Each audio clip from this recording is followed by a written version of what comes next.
ह्या गाव लेवलला काम करत असताना वेगवेगळ्या पक्षाची लोक काम करतात, वेगवेगळा झेंडा असतोय. प्रत्येक पक्षाच्या माणसाने पांढरं दुधान घातलेलं आहे. त्यांनी कुठल्या आपल्या झेंड्याचं केलं जर दुधान घातलेलं आहे, म्हणजे दूध हे पांढरचं आहे, सफेद आहे, श्वेतकंत्री आहे, अतिशय वेदनीय आहे. कारण आम्ही एवढ्या वर्षी काम करत असतो, पण असे आरोप आम्ही कधी बघितले नाहीत.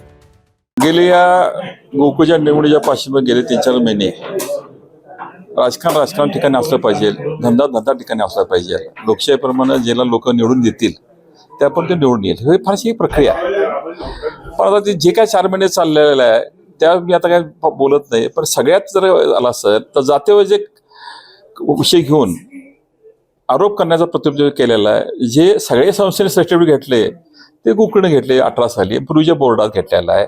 ज्यावेळी गव्हर्नमेंटने स्कीम काढली, मग एक्सेस तुमचे हे असेल, बटर असेल किंवा तुमची पावडर असेल, तुम्ही बाहेर पाठवा, इथले धंद्याला बंदी आलेली आहे आणि त्याला अनुदानासाठी डिक्लेअर केलेलं आहे. आणि हा व्यवसाय म्हणून करत असताना मी आता बोललो साहेबांना सुद्धा की ह्या गाव लेवलला काम करत असताना वेगवेगळ्या पक्षाची लोक काम करतात, वेगवेगळा झेंडा असतोय, वेगवेगळ्या जाती धर्माचे असतात. माझ्या आई बहिणी काम करत असतात, ते दूध घालताना मात्र पांढरं घालतात, ते कुठे कलरच आणत नाहीत.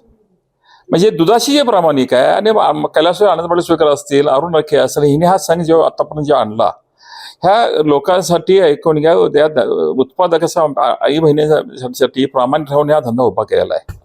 आणि आज ऐकून घ्या, वेगळ्या पलंना देऊन ऐकून घ्या, ह्याला कलर देऊन मग ते जातीय गोष्टीने अतिशय संस्थेला आणि ब्रँड नेमला एस्टॅब्लिश करणे अतिशय निंदनीय आरोप चाललेले आहेत. त्यात ते हलाल ऐकून घ्या, म्हणजे हलाल म्हणजे जर सर्टिफिकेट काय 2018ला सगळ्या, म्हणजे मला असं वाटत नाही जी एक्सपोर्ट करण्याची पात्र असलेल्या संस्थेला कोणाला सर्टिफिकेट नाही आहे. त्यांची कंडिशन आहे मिडल ईस्टची की हे पात्र असेल ऐकून घ्या तरच तुमच्या आम्हाला एक्सपोर्ट करता येईल. ते सगळ्यांनी आता लिस्ट वाटून काढली, त्यात असं एकही नाव नाही की ज्याने हे सर्टिफिकेट घेतलेलं नाही. त्यामुळे हा व्यवसाय म्हणून करत असताना ऐकून घ्या, जिथं हे दूध नाही आहे किंवा संस्था नाही आहे, हे व्यवसाय नाही किंवा दुधाचा अर्थ नाही किंवा बाय प्रोडक्ट नाहीत, तिथे आपण धंदा करणार. ते ह्या आरोप कंट्रीमध्ये जात असताना सर्टिफिकेट गरज आहे, पण त्याला वेगळ्या कलर देऊन जे शेवटच्या पट्ट्यात करत अतिशय निंदनीय प्रकार आहे, अतिशय वेदनीय आहे. कारण आम्ही एवढ्या वर्षी काम करत असतो, पण असे आरोप आम्ही कधी बघितले नाहीत. आणि अतिशय ह्या संघाचा मी मगाशीच उल्लेख केला. आता विदर्भमध्ये काय चाललंय आणि मराठवाड्यात काय चाललंय हे मला महत्वाच्या पेक्षा हे आर्थिक सुबत्ता करण्यापासून ह्या पश्चिम महाराष्ट्रात विषय करून या गोकुळच्या माध्यमातून कुठे आत्महत्या झाल्या नाही, एवढी सुखी लोक झालेले आहेत. खरे आता जे उत्पन्न आहे डुईचं हे उत्पन्न वाढवायचं काम आमच्या या गोकुळनं केलेलं आहे. एवढ्या अग्रक्रम संघाला कुठं बदनाम करून कुठे षडयंत्र आहे का मार्का असं वाटते की हा संघच वागा वाढावा. राज्याचं जे भूषण आहे गोकुळ हे अशा मार्गा माणसाला सुद्धा वाढते, ही भावना आहे. निवेदन मी उल्लेख करतो. निश्चित काय सर्व आमचे जे सहकार्य तुम्ही आलेलं आहे, निवेदन दिलेलं आहे. आम्ही निश्चित व्यक्त करतात, त्यांनी पण त्याबाबतीत ऐकून घ्या, कारवाई काय करायला करावर. ब्रँड नेम राहिला, संघ राहिला, कारण संघाचं एक महत्वाचं वैशिष्ट्य आहे गोकुळचं. दुसरं नाव म्हणजे क्वालिटी, ऑनेस्टी अँड क्वालिटी हे गोकुळचं नाव आहे. ते राहिलं पाहिजे, संघ राहायला पाहिजे. संघात येणारे माणसं जी आहेत ते विश्वास ते बदलत असतात. असं काही नाही कायमस्वरूपी जर कोण आलेला नाही ताम्रपड घेऊन तो विषय लोकशाहीप्रमाणे होऊन दे, पण अशा पद्धतीचे आरोप होऊ नयेत असं माझं ह्या निमित्तानं मत आहे. नाही थोडंसं मी असं म्हणणार नाही झाले असं म्हणता येणार नाही, पण पनवेल भागात ह्या पद्धतीचं थोडंसं निदर्शन झालीत आता पनवेलमध्ये विक्रीच्या ठिकाणी. तर हे असं लोन जर चुकीचं का जायला आलं ज्याचं ऍक्च्युअल भविष्यात त्याचं कुठं होऊ नये त्याची काळजी घेणं गरजेचं आहे. मी असं म्हणत नाही आज एकदम एवढा परिणाम झाला असं दिसत नाही, पण जिथल्या तरी थांबणं गरजेचं आहे. नाही चुकीचंच आहे हो. मी मगाशी काय म्हटलं, एवढे पक्ष आपल्या गाव लेवलवर असतात, प्रत्येक पक्षाच्या माणसाने पांढरं दुधान घातलेलं आहे. त्यांनी कुठल्या आपल्या झेंड्याचं केलं जर दुधान घातलेलं आहे, म्हणजे दूध हे पांढरचं आहे, सफेद आहे, श्वेतकंत्री आहे आणि तो त्या विषयाशी प्रामाणिक आहे. माझी आई बहिणी त्याला काही पक्ष काही नसते. माझा धंदा माझं बघणं गरजेचं आहे. तर धंदा ठिकाण राहून दे, लोकशाही राहून दे, आणि निवडणुकी प्रकार निवडणूक ठिकाण राहून दे. मी असं पण नाही, शेवटी ती लोकशाही आहे. जे लोक निवडून देते ते येऊन द्या. नाही मला असं काय कोणाला नाव घेताना नाही. कसं असते आज कोणाचं नाव घेणे पण चुकीचं, पण जो करत असेल ते करू असं माझं म्हणणं आहे. एवढे सोशल मीडियावर वगैरे एवढी बदनामी व्हायला हा त्याला जे प्रत्युत्तर देताना आपण एसपी साहेबांना जाऊन भेटून त्यांच्याकडे तक्रार करायला पाहिजे. निश्चित ते पण करता येईल आपल्याला. तुम्ही म्हणता नाही म्हणजे बाबा सायबर क्राईमला न्यायला नोंद करून तुम्हाला तक्रार करता येईल, पण हा एवढा चाललेला ब्रँड महाराष्ट्राला अग्रगण्य असल्यामुळे ही बदनाम होऊ नये ऐकून घ्या. ह्यासाठी सोशल मीडियावाल्यांनी आणि प्रेसवाल्यांनी सुद्धा साथ द्यावी, माझं आव्हान आहे. संघ राहिला तर आम्ही सगळं राहू ऐकून घ्या. कोण तिथं असणारा विश्वास नंतर बघूया.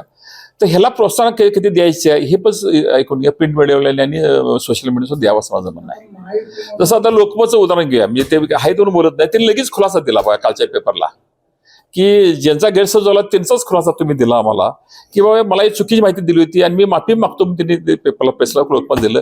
ही पण अवेअरनेस पाहिजे, म्हणजे माझं असं म्हणणं आहे की जेणेकरून शेवटी आम्ही काय म्हणण्यापेक्षा प्रेसवाल्याने सोशल मीडियाने बोलणं गरजेचं आहे. प्रेसवाल्यांचा जर विषय झाला तर सकाळनं एकही बातमी याबद्दल छापली नव्हती.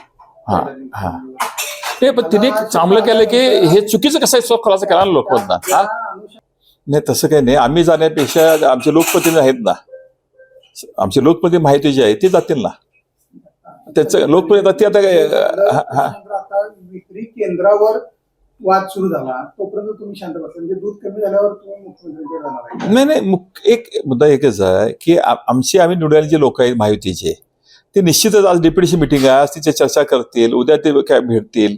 आम्ही ज्यांना निवडून दिलेले लोक बघा, आमच्या आवाजापेक्षा त्यांचा आवाज मोठा आहे.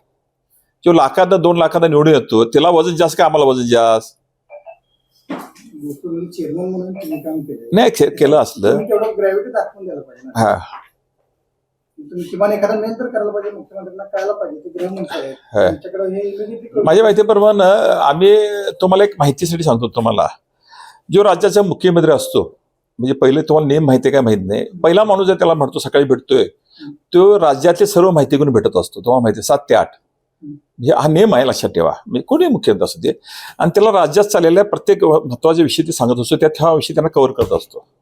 मी असं म्हणत नाही की म्हणजे माझाच विषय राज्यात 7 ते 8 काम टायमिंगच असते. ते समजा ते बाहेर असलं तर बाहेर सुद्धा त्यांना आपण केलं तर एवढं आपल्याला हे चालेलं असेल, सिस्टीम चालायचं. म्हणजे राज्याच्या मुख्यमंत्र्याला काय माहित नाही असं वाटत नाही, म्हणजे आम्ही सांगितल्यानंतर थोडा असा प्रकार नाही.